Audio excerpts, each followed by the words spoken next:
Hai, apa kabar semua? Nama saya Hani. Welcome to Memo dan Seram. Video hari ini akan menceritakan tentang pelakon Hong Kong. Adakah anda kenal gadis di dalam gambar ini? Kalau anda masih tidak pasti siapakah gadis ini, biar saya menunjukkan sedutan filem tentang gadis itu. Inilah dia, pelakon senior di dalam filem industri Hong Kong. Selain Anita Mui pernah berlakon dengan Chow Sin Chi, dia juga salah satu pelakon dalam filem Chow Sin Chi juga. Sayangnya, mereka cuma pernah bertugas bersama dalam satu buah filem dan 2 buah drama sahaja. Nama gadis itu ialah Helena Lo Lan. Tarikh lahirnya ialah 13 November 1934. Beliau adalah seorang pelakon yang terkenal di Hong Kong. Beliau juga dikenali sebagai Ratu Hantu di dunia filem Hong Kong. Saya pasti semua orang tahu bahawa filem hantu adalah tidak benar. Tetapi masih ada orang takut menonton filem hantu, terutamanya filem seram di Hong Kong pada tahun 80-an dan 90-an. Sesiapa yang suka menonton filem hantu dari Hong Kong, mereka pasti mengenali wajah watak pelakon nenek hantu itu. Helena Lo adalah pelakon senior. Beliau bekerja sebagai pelakon selama 50 tahun lebih. Beliau sangat rajin, bertanggungjawab dan profesional dalam tugasnya. Beliau juga telah berlakon sebanyak 400 filem di Hong Kong sahaja. Usahanya tidak disia-siakan. Beliau berjaya memenangi pelakon wanita terbaik dalam anugerah filem Hong Kong 2000. Semasa itu, beliau sudah berusia 65 tahun. Nama sebenar Helena Lo Lan ialah Lu Yan Ying. Beliau dilahirkan dengan campuran darah orang Indonesia dan darah orang Hong Kong. Pada masa dahulu, ibu Helena Lo datang ke Hong Kong dari Indonesia. Ibunya tidak sengaja menghilangkan pasportnya di Hong Kong.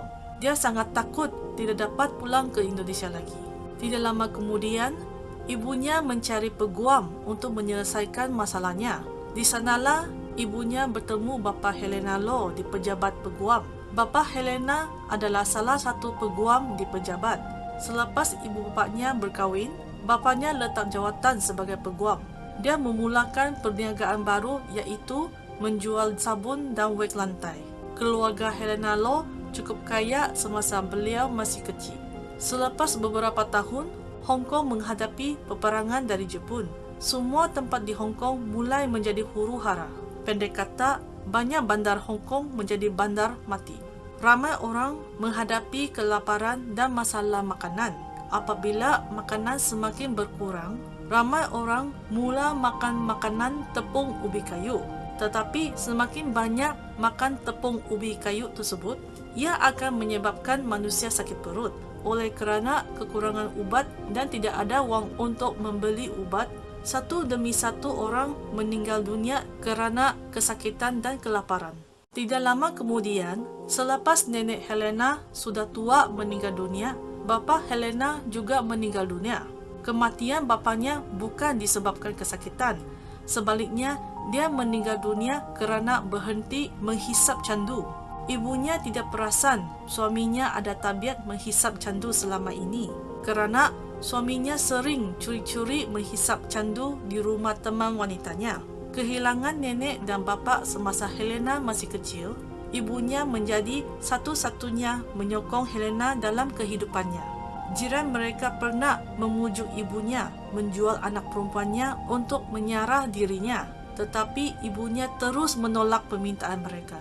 Ibunya berusaha bekerja apa saja supaya boleh mendapat wang tambahan untuk membesarkan Helena. Ketika Helena berumur 16 tahun, Helena dan beberapa rakan sekelasnya pergi menonton pelakon membuat filem. Kebetulan, drama itu memerlukan satu orang untuk memainkan pembantu rumah. Tiba-tiba, director itu memandang ke muka Helena beberapa kali.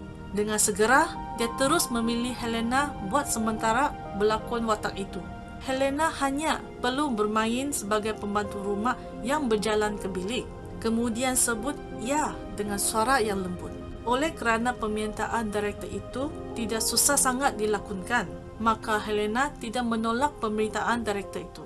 Selepas Helena selesai berlakon, pekerja terus memberi 10 Hong Kong dollar sebagai gaji kepada Helena. Pada awalnya, Helena menyangka kejadian itu cuma menjadi pengalaman atau kenangan di dalam kehidupannya.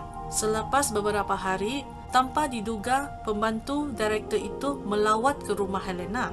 Pembantu direktur itu minta izin dari ibu Helena supaya boleh memberna anaknya terus berlakon sebagai pembantu rumah di dalam drama itu. Ibunya sangat membantah anak perempuannya berlakon pada mulanya. Alasannya ialah industri hiburan pada zaman itu telah memberi imej yang teruk di kalangan orang ramai.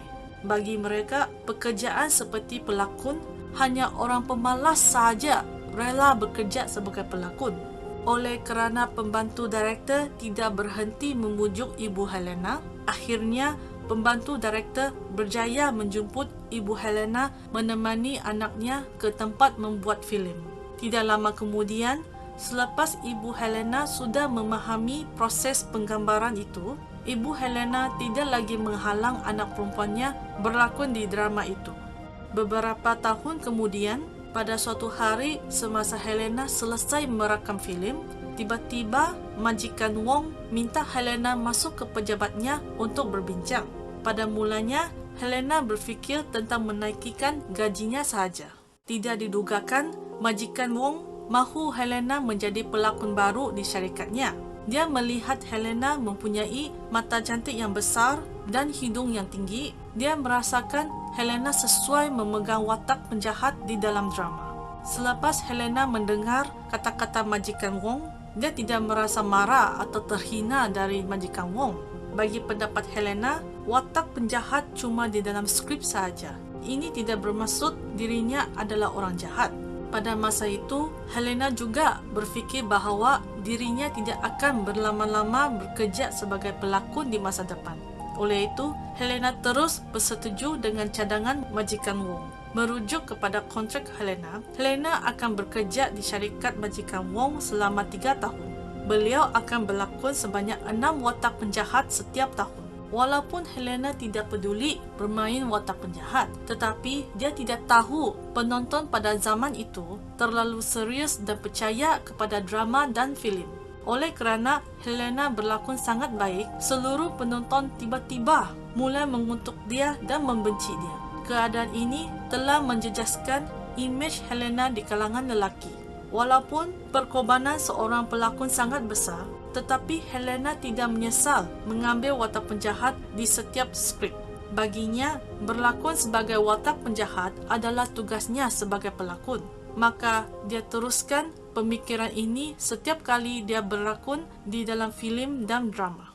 Pada tahun 90-an, Helena telah berlakon watak penjahat yang bernama Long Po atau Nenek Naga. Drama hantu bernama 14 Julai itu telah menjadi hangat di Hong Kong. Terutamanya, watak penjahat Helena terlalu mengambil perhatian kepada penonton. Sejak itu, semua direktur suka menjemput Helena berlakon sebagai Long Po. Tidak lama kemudian, setiap filem hantu Hong Kong tetap boleh menampakkan Helena berlakon di dalam filem. Oleh kerana watak Long Po sangat berjaya menakutkan ramai orang, watak Long Po telah menjadi tanda-tanda kepada Helena.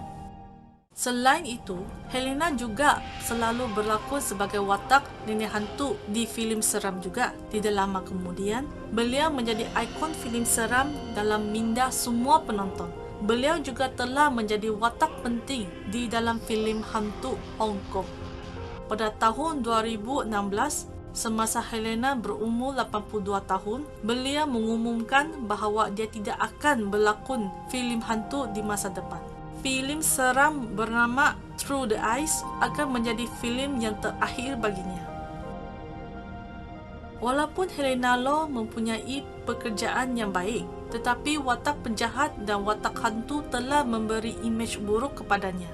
Ramai orang telah salah faham kepada beliau. Mereka pernah mengata bahawa beliau adalah wanita yang jahat dan wanita yang membawa sial. Selain itu, Helena Law sangat emosi dan suka marah semasa dia remaja, maka sehingga beliau berusia tua masih tidak berkahwin.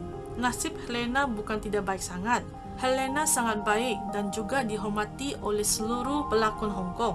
Ramai pelakon generasi muda rela menjaganya, terutamanya pelakon Louis Kho. Louis Kho berkata bahawa dia akan menyokong Helena Lau selama-lamanya. Terima kasih menonton video kali ini.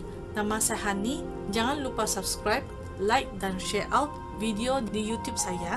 Jangan lupa follow Instagram saya juga. Moga berjumpa lagi di lain cerita. Kita jaga kita.